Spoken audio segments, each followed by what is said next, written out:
Bienvenue sur ma chaîne YouTube, La grande histoire racontée par la petite Françoise. Aujourd'hui, je vais vous parler de Théodora. Théodora, qui naît à Constantinople, qui d'abord est actrice, stripteaseuse, nonne, et finira par être l'impératrice du plus grand empire du VIe siècle, celui de Constantinople. Elle y naît dans un quartier miséreux et elle a 6 ans quand son père, qui était montreur d'ours, meurt. Sa mère avait autre chose à faire, allons-nous dire. Son père donc étant parti, elle va avec sa sœur qui était mime, on ne disait pas actrice. Et donc elle fréquente toute une faune des bas quartiers. Et puis finalement, elle devient stripteaseuse, elle n'a aucun moyen d'existence, mais elle est repérée par un prêtre qui s'occupait des femmes, disons, de mauvaise vie. Il lui apprend à lire, à écrire et à compter. Finalement, elle n'a aucun moyen d'existence, sa sœur ne l'aide pas et elle devient stripteaseuse. Mais finalement, au bout d'un certain temps, elle se vend à un proxénète et elle a un moyen d'existence. Elle choisit ses clients et devient la reine de Constantinople, des nuits de Constantinople. Finalement, au bout d'un certain temps, elle s'ennuie, elle sait que ça ne va pas.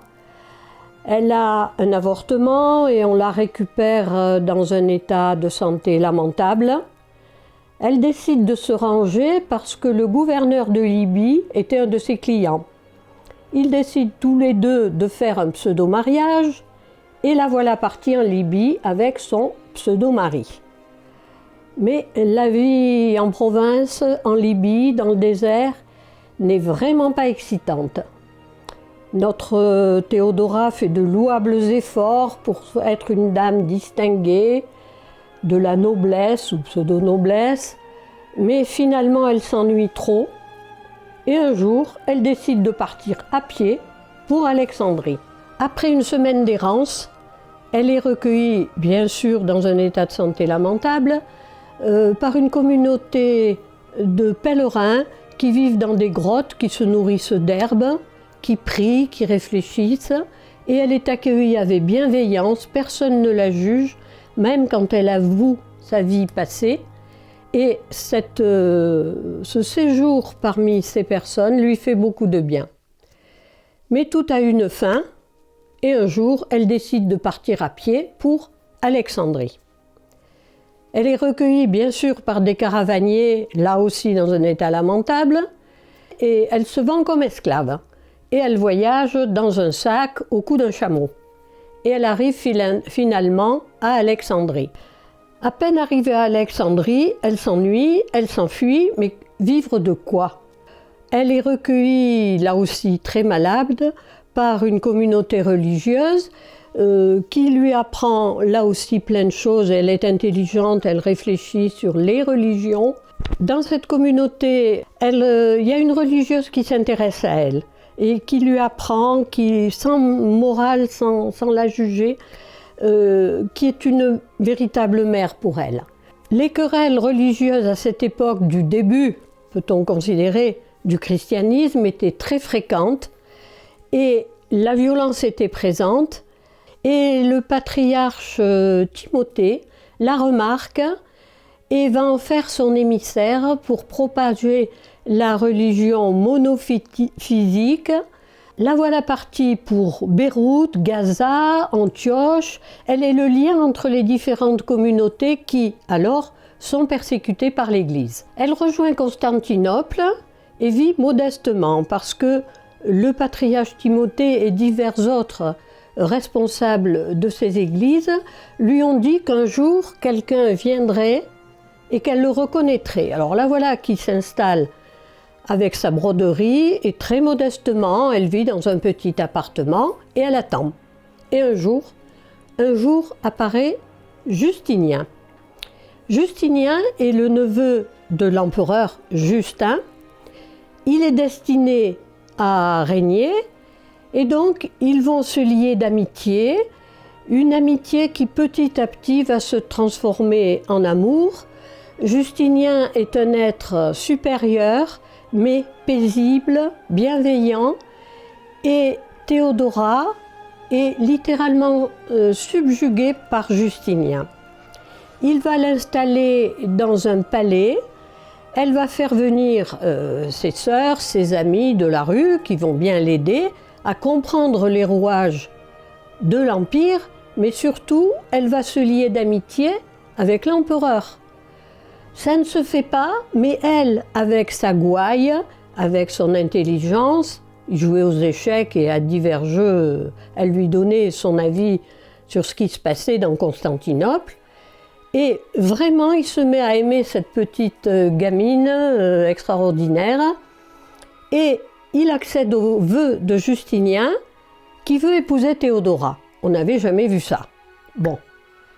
Les voilà tous les deux installés à Constantinople et jusqu'à la mort de l'empereur, elle vit dans un palais où elle fait venir donc sa famille et du moins ceux qui restent de sa famille et de ses amis de la rue. Mais elle a comme ça un regard intéressant sur ce qui se passe à Constantinople. Elle se jure de plus jamais être pauvre. Elle comprend tous les rouages d'un empire et à la mort de l'empereur, ils sont couronnés tous les deux, empereur et impératrice. Nous sommes en 527.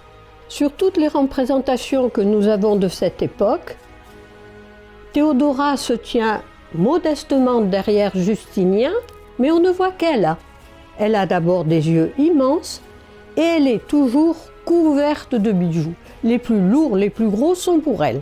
Et elle les porte fièrement parce qu'elle dit qu'elle doit ça au peuple. Et tout le monde l'admire.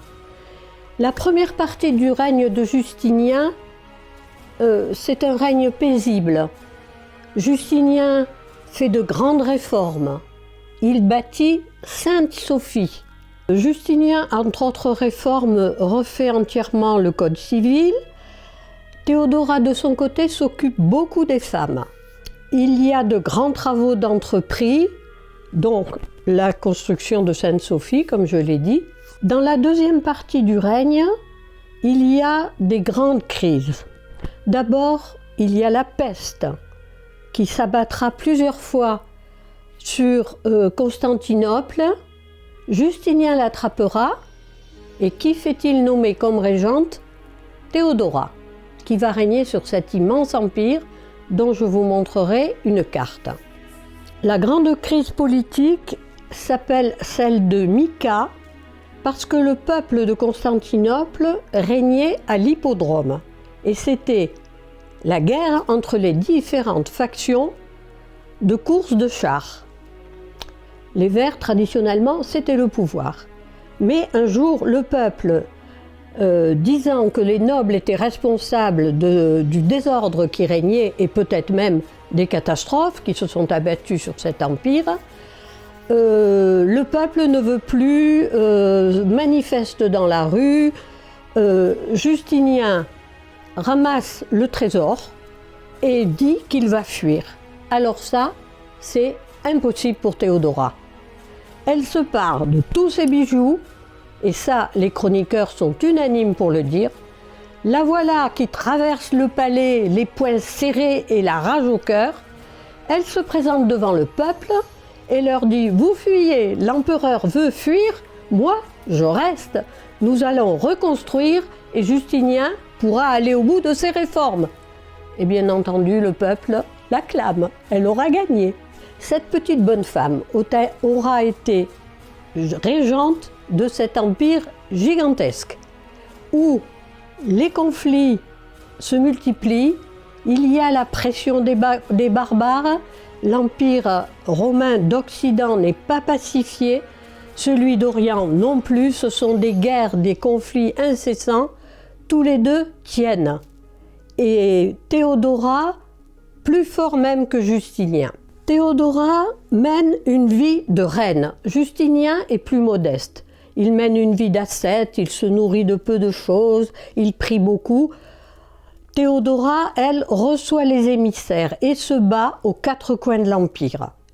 Procope dit Justinien et Théodora ne faisaient rien l'un sans l'autre. Justinien dira « Théodora est pour moi un don de Dieu ». Théodora meurt en 548, sans doute d'un cancer, vu les souffrances qu'elle a endurées. Justinien ne s'en remettra jamais. Il continuera sa vie, mais la plaie restera toujours ouverte. Leur religion n'était pas la même, pour ça ils ne se sont jamais affrontés, chacun suivait ses convictions. Théodora restera le diable, l'incarnation du diable pour les catholiques, mais pour les orthodoxes, elle est presque une sainte, parce qu'elle a toujours défendu leur religion, elle a défendu les femmes et elle a résisté à la pression de l'Église catholique, qui était bien sûr extrêmement puissante à l'époque. Retenons l'intelligence, l'ambition forcenée, l'énergie qu'a déployée cette petite bonne femme. Nous retrouvons son regard dans les mosaïques de Ravenne ou même dans les affiches où Sarah Bernhardt a incarné plus d'une fois la grande Théodora. Pour ce récit, je me suis appuyée sur l'ouvrage de Michel de Grèce qui s'intitule « Le palais des larmes » parce que tout n'a pas été rose pour Théodora, mais elle a tenu par amour de Dieu et par amour de Justinien. Si cela vous a plu, je vous remercie de m'attribuer un pouce bleu. Merci.